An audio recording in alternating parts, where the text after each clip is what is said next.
شکوہ کرتے ہوئے نظر آتی تھیں کہ ریاست کا کیا کام کہ وہ میری ایک پرائیویٹ کنورسیشن کو ریکارڈ کرے، اور آج وہی جماعت جس وقت حکومت میں ہے ان کے وزراء، ان کے ممبران اس حوالے سے جسٹیفیکیشنز دے رہے ہیں کہ 25 کروڑ عوام کے اوپر شک کی نظر سے کسی بھی شخص کو ملکی مفاد کا سوال جو ہے وہ سامنے رکھتے ہوئے اس کی ریکارڈنگ کی جا سکتی ہے کہ ایسا کرنا درست ہے۔ ان تمام معاملات پر اور ملک اس وقت جبکہ گھمبیر معاشی صورتحال میں پھنسا ہوا ہے، اور یہ خبریں بھی آ رہی ہیں کہ پاکستان سے مطالبہ IMF کی طرف سے کیا گیا ہے ڈو مور کا، اور ہم ڈو مور کرنے کے لیے بلکہ مور اینڈ مور کرنے کے لیے تیار ہیں۔ اور زراعت کے حوالے سے بھی اب پتہ چل رہا ہے کہ انکم ٹیکس بالکل اسی طریقے سے لاگو ہوگا جس طرح اس وقت سیلریڈ کلاس پر ہے، اور دوسری طرف ہم دیکھ رہے ہیں جو پارلیمنٹیرینز یا مراعات یافتہ طبقہ ہے، جب آپ اس کا دیکھتے ہیں کہ ٹیکس ریٹرنز میں کتنے پیسے جمع کروائے گئے ہیں تو سر شرم سے جھک جاتا ہے کہ جن لوگوں نے مثال بننا ہے، جن لوگوں نے یہ ٹیکس عائد کر رہے ہیں وہ خود کتنے ٹیکسز دیتے ہیں۔ ان تمام معاملات پر بات کرنے کے لیے اسٹوڈیوز میں مجھے جوائن کر رہے ہیں سینیٹر آفریدی، ماضی میں تعلق مسلم لیگ نواز کے ساتھ رہا اور آج کل انہوں نے تمام تر سیاسی جماعتوں سے کنارہ کشی کر لی ہے۔ موجود ہیں عامر مغل صاحب، پاکستان تحریک انصاف سے تعلق ہے، صدر ہیں پاکستان تحریک انصاف اسلام آباد کے، اور ان کا کیس بھی آج ہی ٹیک اپ ہونا تھا۔ آج ان کے حوالے سے کارروائی کیا ہوئی؟ انجم عقیل خان کے خلاف یہ کہتے ہیں کہ میرے پاس اپنے حلقے کے تمام پولنگ سٹیشنز کے فارم 45 موجود ہیں جس کے مطابق میں جیتا ہوا ہوں۔ ان سے بھی بات کریں گے، اور مجھے جہانگیر جدون صاحب ماہر قانون جوائن کر رہے ہیں اسکائپ کے ذریعے۔ گفتگو کا آغاز جو ہے وہ جہانگیر جدون صاحب سے کریں گے۔ جدون صاحب یہ بتائیے گا کہ یہ آپ کو لگتا ہے کہ یہ کوئنسیڈنس ہے جو کچھ طارق محمود جہانگیری صاحب کے حوالے سے جو کیمپین چل رہی ہے، جو ان کے خلاف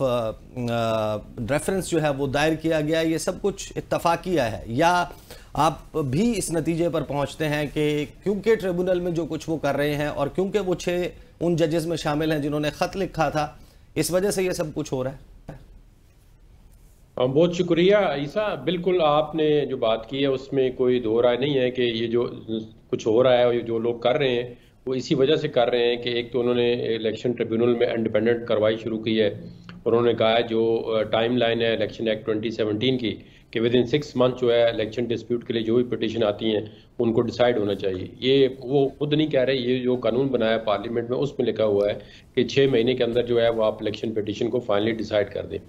اب اس میں اگر وہ ایک قانون پہ عمل کر رہے ہیں اور سب لوگوں کو کہہ رہے ہیں کہ آپ اپنی ایویڈنس پروڈیوس کریں اور میں ان کو ڈسپوز آف کروں، تو اس میں میرے خیال میں ان کا کوئی قصور نہیں ہے۔ قصور صرف یہ ہے کہ وہ اس پٹیشن کو جلدی ڈسپوز آف کرنا چاہتے ہیں اور ایز پر لا میرٹ پہ ڈسپوز آف کرنا چاہتے ہیں۔ تو ان کے خلاف جو کیمپین سوشل میڈیا پہ ہے یا جو ریفرنس ہے وہ تمام جو ہے وہ بدنیتی پہ مبنی ہے اور اس پہ کوئی سبسٹنس نہیں ہے، اور اس کی وجہ یہ ہے کہ اگر یہ وہ مختلف عہدوں پہ رہے ہیں گورنمنٹ کی پوزیشن پہ، اور وہ کئی جو ہے فیصلے ہیں انہوں نے چیف جسٹس کے ساتھ بینچ میں بیٹھ کے دیے ہیں، اس وقت تو اسٹیبلشمنٹ نے کوئی نہ جو ہے ریفرنس فائل کروایا، نہ جو ہے آپ دیکھیں ایک پٹیشن انہوں نے آج کے کو وارنٹوں کی ڈائریکٹ ہائی کورٹ کے اندر آ کے ڈال دی ہے کہ جی ان کی اپوائنٹمنٹ غلط ہوئی ہے۔ بھائی اپوائنٹمنٹ اتنے بڑے ایک جو ہائی کورٹ کا جج ہوتا ہے اس کی اپوائنٹمنٹ کوئی نائب قاصد تو نہیں بھرتی کرنا ہوتا جی کہ غلطی ہو گئی ہے، ایج کا نہیں پتہ چلا، ایکسپیرینس کا نہیں پتہ چلا، ان کی ڈگری کا نہیں پتہ چلا، ان کے باقی جو کریڈینشل ہیں وہ نہیں ہوئے، تو اس کے تو ساری ایجنسی انہوں نے خود رپورٹ دی ہوتی ہے کہ یہ by all means he is fit to be elevated as a جج آف دا ہائی کورٹ۔ اگر یہ ساری رپورٹیں ایجنسیوں نے خود دی ہیں اور اس کے بعد اگر وہ کسی طرح سے وہ ان کے پریشر میں نہیں آ رہی یا ان کا کوئی بات جو ہے وہ کر رہے ہیں، انہوں نے کہا جی کہ وہ انٹرفیرنس کو اس خط میں شامل تھے، تو اس کا مطلب ہے وہاں ان کو بھی کسی نہ کسی طرح سے انٹرفیئر کیا گیا ہے اور ان پہ دباؤ ڈالا گیا ہے کسی کیس کے والے سے۔ اور پیپلز پارٹی کا دور ہو، مسلم لیگ نواز کا دور ہو، ایڈوکیٹ جنرل رہے، ڈپٹی اٹارنی جنرل رہے، اور پھر ایک پاکستان کی دوسری سب سے بڑی آئینی عدالت میں جج کے طور پر تعیناتی ہوئی، یہ سب کچھ کیسے ہو گیا؟ لیکن ایک چیز مجھے اور بتا دیجئے بیفور آئی موو آن کہ یہ جو معاملہ ہے طارق محمود جہانگیری صاحب کے حوالے سے ریفرنس اور یہ سارا کچھ چل رہا ہے، لیکن یہ ڈیورنگ ٹرائل کیا یہ ایک عام سی بات ہے، یہ نارمل ہے کہ ایک ٹرائل جب چل رہا ہے تو آرڈیننس لایا جائے، قانون سازی کی جائے؟ ٹرائل کے دوران کیا یہ سب کچھ کیا جا سکتا ہے؟ ٹرائل متاثر ہوگا ظاہر ہے اس سے، اگر تبدیل کر کے ایک نئے قانون کے تحت نیا جج تعینات کرنے کی کوشش کی جائے گی، کیا اس کا کوئی پریسیڈنس بھی ہے ماضی میں کہ اس طرح آرڈیننس اور پھر قانون سازی کی جائے اور ٹرائل کے دوران ہی آج ان کو ٹرائل بڑھانے سے روک دینا، کیا یہ بھی درست ہے؟ نہیں دیکھیں آپ آرڈیننس تو پی ٹی آئی نے بھی بہت نکالے ہیں، آرڈیننس پہ کوئی دو رائے نہیں ہے، جو بھی گورنمنٹ آتی ہے وہ اپنی کنوینئنس پہ جو مرضی نکال دیتی ہے. حالانکہ کئی آرڈیننس جو ہے کوٹیں سیٹ اسائڈ کر دیتی ہیں کہ آرڈیننس کے اندر یہ کانسٹیٹیوشن یہ کہتا ہے کہ آرڈیننس سے کوئی ایمرجنسی ہو. اب تو قانون سازی بھی کر دی ہے نا. جی پالے، اور پھر ابھی انہوں نے قانون سازی کر دی ہے، اور قانون سازی دیکھیں ایک خاص پیرائے میں کی گئی ہے کہ آپ ایک پہلے خود لا کے اندر پہلے موجود تھا کہ آپ ریٹائرڈ جو ہے جج جو ہے جو اوریجنل ایکٹ کا 2017 کا اس میں یہ موجود تھا کہ آپ ریٹائرڈ جج جو ہے وہ کر سکتے ہیں، لیکن اس کے بعد یہ اس ایکٹ کے اندر ترمیم کی گئی اور ریٹائرڈ جج کا جو ہے وہ لفظ ہٹا کے صرف سٹنگ جج جو ہے وہ ان کو تعینات کرنے کا امینڈمنٹ کی گئی. اب اس کے بعد دوبارہ جو ہے تو وہ دیکھیں نا اب اس میں یہ صاف نظر آ رہا ہے کہ آپ دیکھیں اگر آپ یہ ایک سٹنگ جج آف دا ہائی کورٹ کو آپ یہ شکایت ہے کہ انٹرفیئرنس ہو رہی ہے ان کے فیملی کے جو ممبرز ہیں ان کے ذریعے یا باقی کسی وجہ سے، تو جو ریٹائرڈ جج ہیں اس کی تو آپ مطلب ہے بندہ سوچ ہی نہیں سکتا کہ ریٹائرڈ جج جو ہے ایک ڈیسیژن جو ہے اگر ایسا ڈیسیژن ہے جو ایک امپیکٹ کرتا ہے پارلیمنٹ کے اندر ووٹنگ پہ تو اس پہ وہ ایک فیئر ڈیسیژن دے گا یا وہ کسی طرح سے انٹرفیئر نہیں ہوگا. یہ بہت ریئر کوئی ایکسیپشنل کیس ہو سکتا ہے، اس میں یہ نہیں ہے کہ جو بھی ریٹائرڈ جج ہوگا وہ انفلوئنس کرے گا، لیکن بظاہر یہ لگ رہا ہے کہ یہ جو پہلے آرڈیننس نکالا گیا اور ایکٹ بنایا گیا یہ مخصوص حالات میں ایک مخصوص مقصد کے لیے بنایا گیا. صحیح. اور حیران کن طور پر جو قانون سازی کرنے والے ہیں وہ بھی اس لا کو پاس کرنے والے لوگ وہ ہیں جن کے اوپر یہ الزام ہے کہ وہ فارم 47 کے ذریعے ممبر قومی اسمبلی منتخب ہوئے ہیں. عامر مغل صاحب یہ بتائیے گا کہ آج آپ کے حلقے کی سماعت ہونا تھی، آپ کے حلقے کا معاملہ ٹیک اپ ہونا تھا ٹریبونل کے سامنے. آج اعتراض یہ لگایا گیا ہے کہ آپ نے تو جو گیون ٹائم فریم ہے اس کے دوران عذرداری داخل ہی نہیں کی تھی، تو آپ کو تو انٹرٹین کیا ہی نہیں جانا چاہیے. یہ جو کہا گیا ہے کہ آپ نے 45 دن کے اندر اندر اپنے کیس اور اپنی پٹیشن فائل نہیں کی، لہٰذا آپ یو اسٹینڈ نو چانس. بسم اللہ الرحمن الرحیم. بہت شکریہ آپ کا. دیکھیں جی، سب سے پہلے تو آپ نے جو آخر میں سوال کیا ہے میں اس کا جواب دے دیتا ہوں. انہوں نے آج کہا جی کہ جو گزٹ نوٹیفیکیشن ہے وہ 13 فروری کو جاری کیا ہے الیکشن کمیشن نے، sorry printing press of Pakistan نے. تو جو گزٹ نوٹیفیکیشن ہے جو ہم نے کورٹ میں سبمٹ بھی کروایا ہوا ہے ٹریبونل میں، وہ 19 فروری 2024 کا ہے. 19 فروری 2024 سے اگر آپ کاؤنٹنگ کریں 45 ڈیز کی تو یہ جا کے بنتے ہیں 4 اپریل، اور میری جو پٹیشن فائل ہوئی ہے وہ 3 اپریل کو ہوئی ہے، تو میری 44 ڈے پہ ہوئی ہے. اگر اس کو 13 فروری سے کاؤنٹ کریں تو پھر وہ 29 مارچ کو وہ اس کے 45 ڈیز پورے ہو جاتے ہیں. تو ہمارے پاس گزٹ نوٹیفیکیشن موجود ہے 19 فروری کا، جو ہم نے اپنی پٹیشن کے ساتھ بھی لگایا ہوا ہے. اور جو پچھلی ہیرنگ ہوئی تھی اس میں جو میرے مخالف کینڈیڈیٹ ہیں ان کے جو پرنسپل کونسل ہیں تنویر اقبال خان صاحب، انہوں نے خود عدالت کو یہ بات بتائی بھی تھی کہ ان کی 44 ڈے پہ سبمٹ ہوئی ہے اور ان ٹائم سبمٹ ہوئی ہے. تو آج اچانک ہی انہوں نے یہ موقف بدلا ہے. تو بہرحال ہمارے پاس نوٹیفیکیشن موجود ہے 19 لیکن جو آپ کے کا. مد مقابل ہیں، آپ کے مخالف ہیں جن کے خلاف آپ کی یہ عذرداری ہے، انجم عقیل خان صاحب، کیا انہوں نے فارم 45 تو جمع کروا دی ہیں عدالت؟ ابھی انہوں نے کہا ہے ہم نے جمع کروا دیا لیکن ابھی تک ہمیں ملے نہیں ہیں. لیکن شنید یہ ہے کہ یہ وہی فارم 45 ہیں جو الیکشن کمیشن نے اپنی ویب سائٹ پہ ڈالے تھے، یعنی کہ جو الیکشن کمیشن کے فارم 45 ہیں وہ انہوں نے جمع کروائے ہیں. جو دیکھیں فارم 45 جو ہے اس کی ایک کاپی پریزائڈنگ آفیسر جو ہے وہ آپ کے جو پولنگ ایجنٹ ہے اس کو دیتا ہے، ایک وہ جا کے اس کی کاپی اپنے آر او کو دیتا ہے، اور ایک کاپی اس نے الیکشن کمیشن میں بھی بھیجنی ہوتی ہے EMS سسٹم کے تحت. تو اب جس طرح میں الیکشن لڑا تو میرے پاس جو میرے پولنگ ایجنٹس تھے انہوں نے مجھے فارم 45 دیے، اور 8 فروری کی رات کو، یعنی کہ جو الیکشن ہو رہا تھا 8 اور 9 فروری کی درمیانی رات کو، جب مجھے پتہ چلا، مجھے 1 بجے میری لائر جو موجود تھیں آر او کے آفس میں، آپ کو پتہ ہے اس دن سگنل انہوں نے بند کیے ہوئے تھے، تو ان کو جب وہاں سے آ کے زبردستی نکالا گیا آر او کے آفس سے، میں اس وقت گھر میں موجود تھا، میں لوگوں سے فارم 45 وصول کر رہا تھا. وہ اپنے گھر گئیں، F11 میں ہی ان کا گھر ہے، وہاں سے انہوں نے وائی فائی کنیکٹ کر کے مجھے کال کی کہ ابھی سڈنلی یہاں پہ آ کے مختلف لوگوں نے بھاری تعداد میں آکوپائی کر لیا ہے آر او کے آفس کو اور مجھے زبردستی باہر نکال دیا ہے، تو آپ فوراً پہنچے. تو جیسے انہوں نے مجھے کال کی، میں نے اسی وقت جو میرے پاس موجود تھے، اس وقت میرے پاس لوگ سارے آ کے جمع کروا رہے تھے، وہ میں نے منگوائے اپنے پاس، اور میں نے منگوا کے وہ میں نے فارم اسی وقت سوشل میڈیا پہ ڈالے کہ یہ میرے پاس اتنے فارم 45 موجود ہیں. اس وقت کوئی شاید 80% میرے آپ کے جو فارم 45 ہیں جو دیگر لوگ یہاں پر حلقے میں الیکشن لڑ رہے تھے، آپ نے یہ تو بتا دیا کہ انجم وکیل صاحب نے جو فارم 45 جمع کروائے ہیں وہ وہی ہیں جو الیکشن کمیشن کی ویب سائٹ سنا ہے میں نے دیکھے نہیں. تو آپ ہاں سنا ہے آپ نے، لیکن آپ کے جو اپنے فارم 45 ہیں آپ نے کمپیئر کیا ہے کسی اور کینڈیڈیٹ کے ساتھ؟ 48 میں حلقہ 48 میں علی بخاری صاحب کے حلقے میں باقی لوگوں نے بھی جمع کروائے ہیں، اسی طرح 47 میں شعیب شاہین کے حلقے میں بھی لوگوں نے جمع کروائے ہیں. جی میرے حلقے میں 3 امیدواروں نے جمع کروائے ہیں اور وہ ہم نے چیک کیے ہیں. وہ تینوں جو ہیں وہ وہی فارم ہیں جو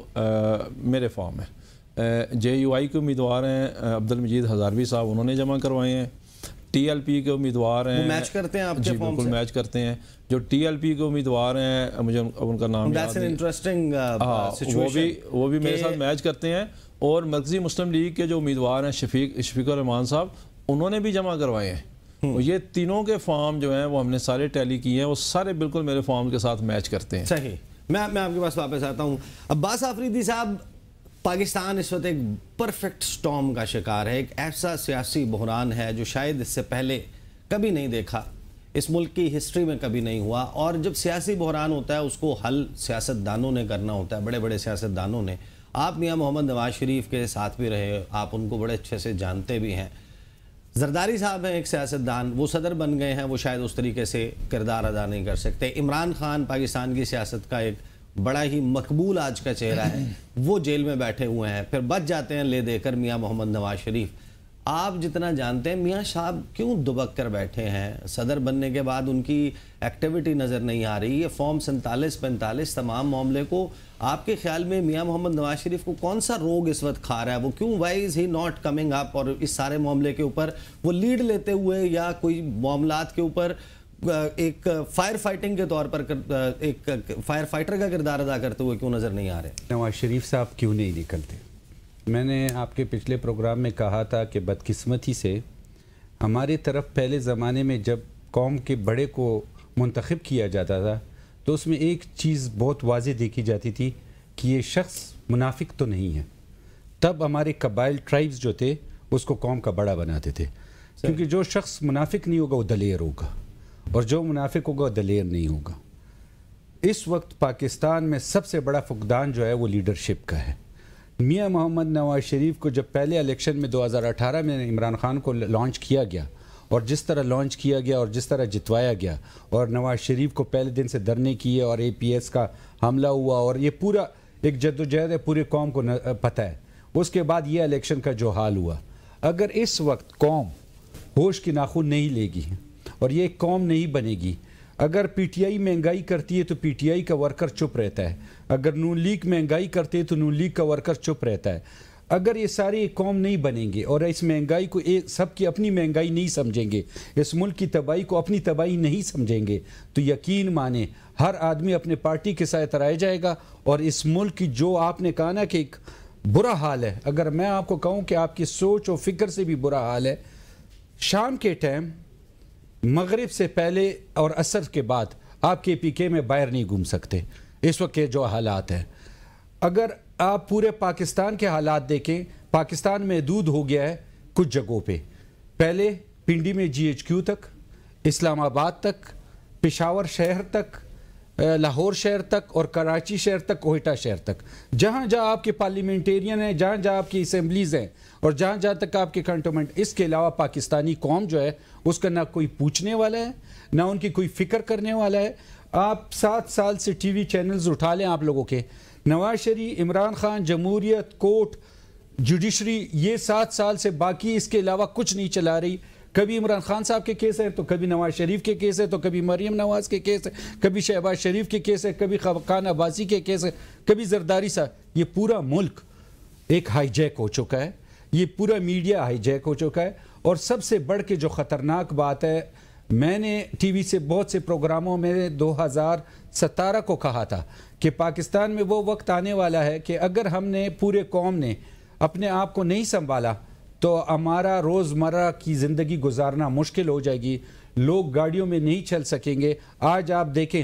آپ کے سامنے اسلام آباد کے جناح ایونیو پہ میاں صاحب باہر نکل کر اس پر کردار اس لیے نہیں ادا کر رہے کیونکہ وہ دلیر نہیں ہے؟ نہیں، میں اس کا مقصد یہ کہتا ہوں کہ جتنی سختیاں انہوں نے، والد ان کے فوت ہوئے، ان کی وائف فوت ہوئی، ان کی والدہ فوت ہوئی، بیٹی کے ساتھ جیل گئے، مجھے جو میں اپنی فیلنگ آپ کو سچ بتاؤں، وہ میرے خیال اس قوم سے، وہ جو ان کی امید تھی کہ قوم دلیری دکھائے گی، ان کی جو سٹرگل تھی کہ قوم جو ہے آگے آئے گی، وہ قوم جو ہے میرے خیال مجھے جو خود نظر آ رہا ہے، پاکستانی قوم ایک سو گئی ہے، سوئی ہوئی ہے. جو اس کے ساتھ کرو، کوئی نہ آواز ہے، نہ بات چیت ہے، نہ تکلیف ہے، نہ پریشانی ہے، اور تباہ و برباد ہو گئی ہے. ہاں کون ہے؟ کوئی کہتا ہے میں پی ٹی آئی کو، میاں صاحب نے قوم کے پیچھے چلنا ہے یا قوم نے میاں صاحب؟ ہاں قوم نے چلنا ہے، یہی میں نہ قوم نے چلنا ہے، یہی میں سمجھا رہا ہوں. قوم جو ہے لیڈر، میں آپ کو بتا رہا ہوں، جب ہم اس کا واقعہ پیش آیا میں نے آپ کو کہا تھا، آج جو میں نے کہا کہ ہم 6 بجے کے بعد کے پی کے میں نہیں نکل سکتے، یہ ضرب عضب میں یہ آپریشن ختم ہو چکا تھا. میں نے کہا تھا پچھلے آپ کے پروگرام عمران خان، جنرل فیض اور باجوہ صاحب، آج اگر اس صورتحال پہ قابو پانے کے لیے اگر ایک آپریشن عزم استحکام یا ویژن میں اس آپریشن کی مخالفت کی بات کی جاتی ہے تو نہیں، میں اس آپریشن کی مخالفت کیوں کر رہا ہوں؟ آپ جن میاں صاحب کو جانتے ہیں وہ اس کے حق میں کیوں نہیں؟ میرے حساب سے انہوں نے سیاست سے نہیں، میرے حساب سے انہوں نے سیاست سے کنارہ کشی اختیار کر لی ہے، جو میں سمجھتا ہوں. جو میاں صاحب نے سیاست بالکل کنارہ کشی اختیار 28 مئی کو صدر بنے ہیں، میں کہہ رہا ہوں نا کنارہ کشی اختیار کر لی ہے. آج میرے صوبے میں، جو میں جس صوبے میں ہوں، جو میں نے پارٹی چھوڑی ہوں، کیوں چھوڑی کہ میرے صوبے میں جو آپریشن ہو رہا ہے، جس کو آپریشن کہا جا رہا ہے، جس کو سپورٹ دیا جا رہا ہے، جس کے لیے بات چیت کی جا رہی، یہاں ضرب عضب کے بعد کہا گیا کہ ٹیررزم ختم ہوا. اس کے بعد جنرل فیض، عمران خان اور باجوہ صاحب نے وہاں دوبارہ ٹی ٹی پی کے لوگوں کو جیلوں سے چھڑوایا، وہاں سے افغانستان سے چھڑوا کے بولا فیملیوں کے ساتھ کریں. پہلے ان 3 اشخاص کو سزا دی جائے، اگر سزا دی جائے اس کے بعد ہم قبائل ہیں، پھر ہم سے بات کیے جائے. مجھے آپ بتائیں، آپ